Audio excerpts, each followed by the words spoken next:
Rosa, you can work here. Patrick, you can work on mine.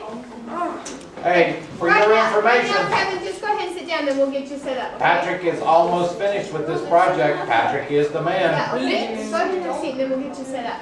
I got no point. So, Alrighty, any of you so. girls that get stuck this weekend, call Patrick. He'll help you. Okay, boys and girls, I need your attention for just a couple of minutes as we get started today.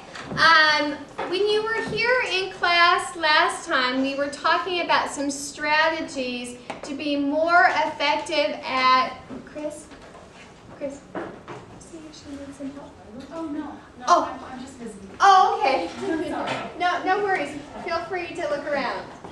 So when you were here last time, we were talking about 4 strategies of how we could research more effectively. And we had an acronym for those 4 strategies called NETS, N-E-T-S. Raise your hand if you can remember what the N standed for. Suan. Narrow your topic. So remember, we were using the advanced Google search and we typed in all of the words that we needed and all of the things we didn't need. So we went from 2 million hits to a more manageable amount of information to browse through. The second letter was E. What did E stand for?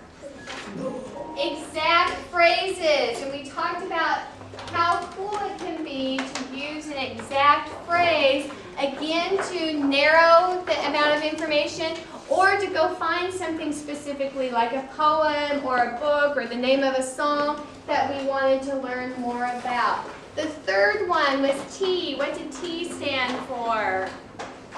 Jamie? What did the T stand for? Remember, we typed in the address and we worked backwards to find where it originally came from and what other cool information we could find. Trim the URL. Excellent.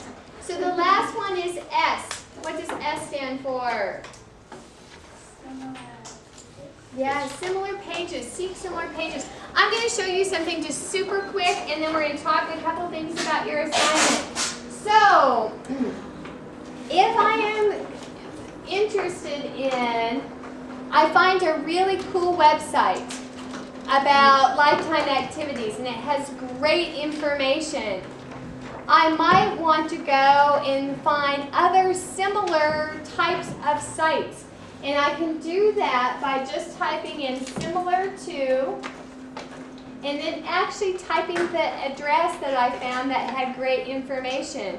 So just for playing around, we could do KIS. And then I can go and find what are similar websites as our website for our school here is Korea International School.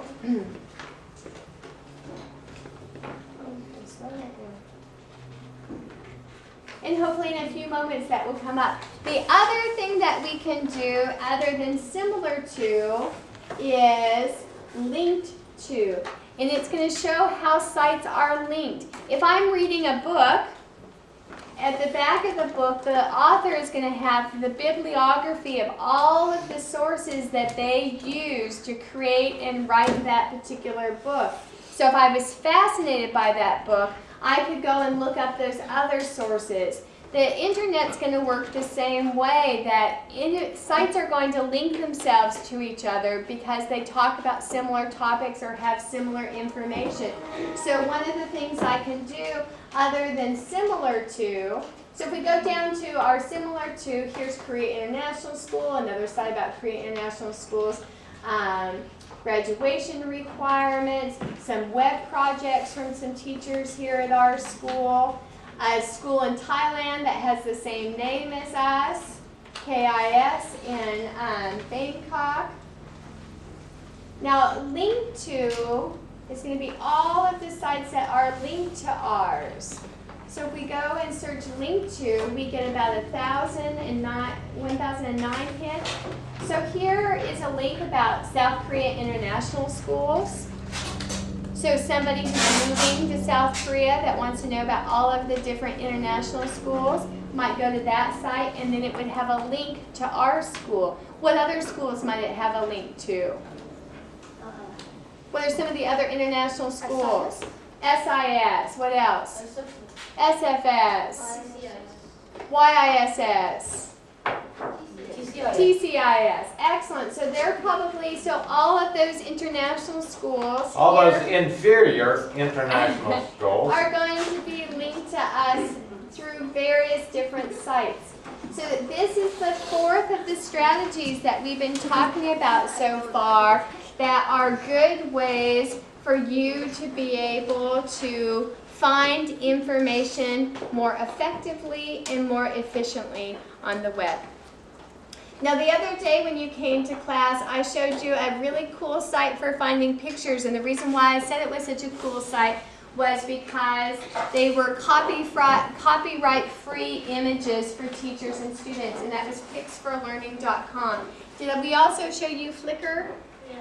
Okay, so Flickr is another site where you can be looking to find images for your brochure as well. Now, just because it might be copyright-free doesn't mean that we don't have to cite it. We still have to cite where we found our images, unless you go out and take photos yourself, which you could do. You could go out and take photos yourself and download them into your brochure. And then, of course, you wouldn't have to cite them because they're your own work. But if you're using a photo that somebody else has taken, we need to give that photographer, that artist, credit for their work. Okay, so we're going to switch gears a little bit. Two things are going to be happening during class today. One is some of you still have some researching to do in terms of collecting your information. We should see a chart, URL chart. Correct. And you should have that right now. How many of you have that with you right now and have already started it? Okay. If you haven't even started yet. That's the first place you start. So I want to see that before you leave today. When you finish, when you get that started and get something in it, raise your hand and yell at me. I want to come see it. And that's where you need to start. So we don't need to worry about formatting our brochure until we have our information. Some of you want to get started on the brochure, but the brochure is just how you are presenting the information. So there's no reason to work on the presentation until we actually have the substance of what we're going to put in that brochure. So If you don't have your URLs and that stuff done, we're going to assume you made this up. If you can't prove to me where you found it, I'm going to just assume it came out of your brain. We need research. We don't need your opinion. We need facts. Okay? So that's where you're going to start Suan. today. What if some of those facts are like in a green and some are like from the internet? Give me an example. Like examples of different lifetime activities. Some I found in the book, some I found in the internet, some I just knew them. It's okay if you just know them, Suan, but what we want you to be able to talk about in your brochure is why that's a good life activity, and we're looking for you to find some research to support that. I forgot to bring my book. It's obviously, yes, I'm sure that I think what you're saying is, if you're going to list some lifetime activities, I assume that you know what some are. You probably don't have to have a URL site for everything you put in that paper, but you better have right much research in this paper, not just babbling opinions that are kind of in general, okay? Suan. Can I go and get my book about lifetime activities? In just a second, let me finish talking about a couple things. The next thing is, depending on what you're using, is going to impact how you do your brochure. How many of you have Microsoft Publisher at home? Yes. Oh, okay, that's a little. Microsoft Office, you mean? Okay, so many of you are going to be using Microsoft Publisher, and I'm going to show you a couple things on that today. If you're working on a Mac, you're probably going to do your brochure in Pages. And if you have some questions about that, I can help you with that as well. If you are working on a PC, you're not working on a Mac, you're working on a PC, and you do not have Publisher, which is a very easy application for doing a brochure, your other option is all of you so far this year have done a brochure for science class. And Mr. Morton and Mr. Sickles gave you a Microsoft Word template to do your brochure with. And I'm assuming, and if I'm wrong you can talk to me about this, but I'm assuming that you saved your lightning brochure, or the brochure you did for science class. So what you can do is, if you don't have Publisher, you can go back and open up the document, the brochure that you did for science class, and you can change all the titles, change